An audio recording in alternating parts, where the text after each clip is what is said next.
नमस्कार प्यारे दोस्तों, कैसे हैं आप सुन रहे हैं daily current affairs update Hindi भाषा का कार्यक्रम।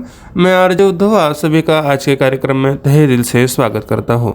चलिए बढ़ते हैं आज के पहले अपडेट की ओर। आज के पहले अपडेट है पुस्तक के बारे में। दक्षिण अफ्रीका में महात्मा गांधी के टॉलस्टॉय फार्म के पुनरुद्धार पर केंद्रित पुस्तक हुआ। ऐतिहासिक टॉलस्टॉय फार्म, जिसे महात्मा गांधी ने 19वीं शताब्दी के अंत में जोहान्सबर्ग में अपने कार्यकाल के दौरान शुरू किया था, उनके पुनरुद्धार का दस्तावेजीकरण करने वाली एक नई पुस्तक का आधिकारिक तौर पर विमोचन किया गया है। Tolstoy farm the road to recovery नामक पुस्तक में बताया गया है कि कैसे गांधीवादी मोहन हीरा ने घास और झाड़ियों में से घिरे टॉलस्टॉय फार्म को लगभग अकेले ही पुनरुद्धार किया, जहां आज इसमें एक स्मारक उद्यान, फलों के बाग, एक पुस्तकालय और एक संग्रहालय है। लेखक फकीर हसन दक्षिण अफ्रीका के वरिष्ठ पत्रकार है और दक्षिण अफ्रीका में पीटीआई संवाददाता है। अगली अपडेट है पुरस्कार के बारे में। भारतीय फिल्मों को DIFF में सर्वश्रेष्ठ पटकथा, लेखक और सर्वश्रेष्ठ अभिनेत्री का पुरस्कार मिला है। 21वें ढाका इंटरनेशनल फिल्म फेस्टिवल में एशियाई फिल्म प्रतियोगिता वर्ग में 2 भारतीय फिल्मों, आनिक दत्ता निर्देशित फिल्म अपराजितो को सर्वश्रेष्ठ पटकथा लेखन का पुरस्कार मिला, जबकि केतकी नारायण को कृष्णेंदु कलेश निर्देशित फिल्म प्रपेद द हॉक्स माफिन में उनकी भूमिका के लिए सर्वश्रेष्ठ अभिनेत्री चुना गया। जापान के इकेई बतानबे को नाकोई माएडा द्वारा निर्देशित फिल्म नाकोडो मैचमेकर्स के लिए सर्वश्रेष्ठ अभिनेता का पुरस्कार मिला। के अली गवितान को फिल्म जिंदगी व जिंदगी लाइफ एंड लाइफ के लिए सर्वश्रेष्ठ निर्देशक का पुरस्कार मिला। अगली अपडेट है शिखर सम्मेलन के बारे में।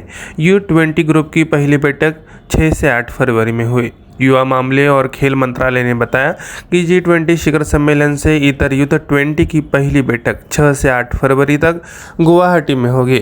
असम में 3 दिवसीय कार्यक्रम में दुनिया भर से 50 से अधिक प्रतिनिधियों के भाग लेने की उम्मीद। मंत्रालय ने विज्ञप्ति में कहा कि यह फ्यूचर ऑफ वर्क के 5 विषयों पर ध्यान केंद्रित करेगा, जिसमें जलवायु परिवर्तन और आपदा जोखिम में कमी, शांति निर्माण और सुलह, लोकतंत्र और स्वास्थ्य, खेल में युवा आदि सम्मिलित है। अगली अपडेट है समझौता के बारे में।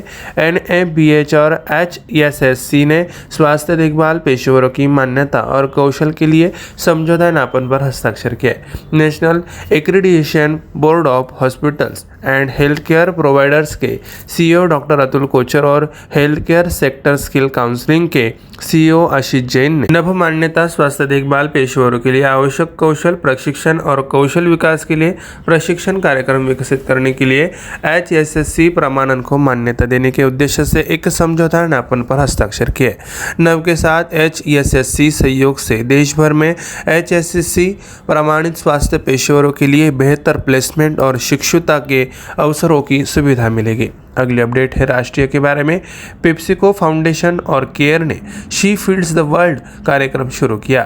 पेप्सिको फाउंडेशन, पेप्सिको की परोपकारी शाखा और केयर ने स्थायी प्रशिक्षण और आर्थिक सहायता के माध्यम से छोटे पैमाने पर महिला उत्पादकों की भूमिका को मजबूत करने के लिए भारत में शी फंड्स द वर्ल्ड कार्यक्रम शुरू किया है।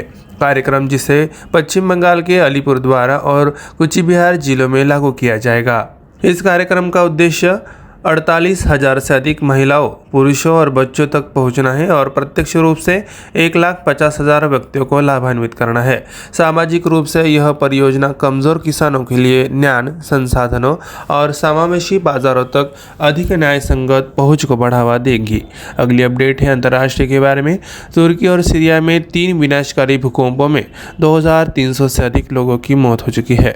तुर्की में 6 फरवरी को 7 से 8, 7 से 6 और 7 से 0 तीव्रता के 3 बड़े भूकंप आए थे, जिनमें 2,300 से अधिक लोग मारे गए थे और हजारों घायल हुए थे। मौतें और विनाश तुर्की और पड़ोसी सीरिया में हो रहे हैं। 7.8 तीव्रता के पहले भूकंप के कुछ घंटों बाद आखिरी 2 भूकंप आए थे। पहले भूकंप का केंद्र सीरिया की सीमा पर स्थित गाजियान्टेप प्रांत में नूरदागी के पास था। भूकंप पास के कहरमन मारस प्रांत के एक्यूनोस के पास आया और तीसरा उसी प्रांत में गोकसोन के पास। अगली अपडेट है रैंक के बारे में। हिडनबर्ग रिपोर्ट गौतम अडानी को फोर्ब्स की अमीरों की सूची में तीसरे स्थान से 7वें स्थान पर ले आया। हिंडनबर्ग की रिपोर्ट में गौतम अडानी और उनके परिवार के सदस्य का नाम लिया गया है, जिसे कंपनी के इतिहास का सबसे बड़ा फ्रॉड बताया गया है। इस रिपोर्ट पर अडानी समूह ने कड़े शब्दों में प्रतिक्रिया दी। इनसे हिंडनबर्ग के निष्कर्षों को गलत और उसके दावों को दुर्भावनापूर्ण बताया, लेकिन इससे अडानी के शेयर के आसपास बाजार की धारणा को मदद नहीं मिली है, क्योंकि यह अब तक 20% तक गिर चुका है और फर्म के मार्केट कैप से 80,000 करोड़ रुपए से अधिक भी गायब हो गया है। हिंडनबर्ग की रिपोर्ट के कारण गौतम अडानी फोर्ब्स की अमीरों की सूची में 7वें स्थान पर आ गए हैं। अगली अपडेट है अर्थव्यवस्था के बारे में। T+1 निपटान चक्र की ओर पलायन कर रहा भारतीय शेयर बाजार। भारतीय शेयर बाजारों ने एक छोटे निपटान चक्र या T+1 व्यवस्था में पूर्ण संक्रमण हासिल किया है, एक ऐसा कदम जो निवेशकों के लिए महत्वपूर्ण पूंजी दक्षता लगाए और पूरे उद्योग के लिए जोखिम शमन में सुधार करेगा। T+1 यानी ट्रेड+1 का मतलब है कि वास्तविक लेन देन होने के एक दिन के भीतर बाजार व्यापार से संबंधित निपटान को मंजूरी देने की आवश्यकता होगी। नेशनल स्टॉक एक्सचेंज ने बताया, उनके बयान में कहा कि इक्विटी खंड में किसी भी प्रतिभूतियों में निष्पादित सभी ट्रेडों का निपटान 27 जनवरी में T+1 आधार पर किया जाएगा। अगली अपडेट है विज्ञान के बारे में। अप्रैल 2023 में लॉन्च होगा यूरोपीय अंतरिक्ष मिशन GUICE JUICE। बृहस्पति के चंद्रमा के लिए यूरोप का मिशन अप्रैल 2023 में लॉन्च होने के लिए तैयार है। JUICE उपग्रह ने अपना अंतिम परीक्षण पूरा कर लिया है। JUICE बृहस्पति और उनके 3 बड़े महासागर युक्त चंद्रमाओं गैनीमेड, कैलेस्टो और यूरोपा का विस्तृत अवलोकन करेगा। मिशन इन चंद्रमाओं को ग्रहों की श्रेणी और संभावित आवासों दोनों के रूप में चिन्हित करेगा। बृहस्पति के जटिल वातावरण का गहराई से पता लगाएगा और ब्रह्मांड भर में गैस युक्त ग्रहों के लिए एक आदर्श के रूप में व्यापक बृहस्पति प्रणाली का अध्ययन करेगा। अगली अपडेट है शिखर सम्मेलन के बारे में। बेंगलुरु में होगा एरो इंडिया 2023 का आयोजन। बहुप्रतीक्षित एरो इंडिया 2023 बेंगलुरु में शुरू होने के लिए पूरी तरह से तैयार है। एरो शो का 14वां संस्करण 13 से 17 फरवरी को बेंगलुरु के येलहंका में वायुसेना स्टेशन में होगा। एरो इंडिया एक प्रसिद्ध एरोस्पेस एक्सपो ने 1986 में बेंगलुरु में 13 पुनरावृत्तियों की सफलतापूर्वक मेजबानी की है। इस 5 दिवसीय आयोजन में भारतीय वायुसेना द्वारा एक हवाई शो शामिल किया जाएगा, जिसमें एरोस्पेस और रक्षा क्षेत्रों का एक महत्वपूर्ण व्यापार मेला भी शामिल होगा।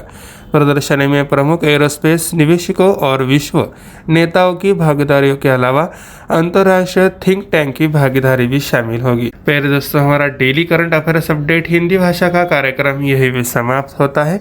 मैं आरजे उद्धव आप सभी से इस कार्यक्रम में लेता हूँ इजाजत। तब तक के लिए ऐसे ही बने रहिए और सुनते रहिए हमारा प्यारा radio MPSC Guru, spreading the knowledge, powered by spectrum academy. धन्यवाद।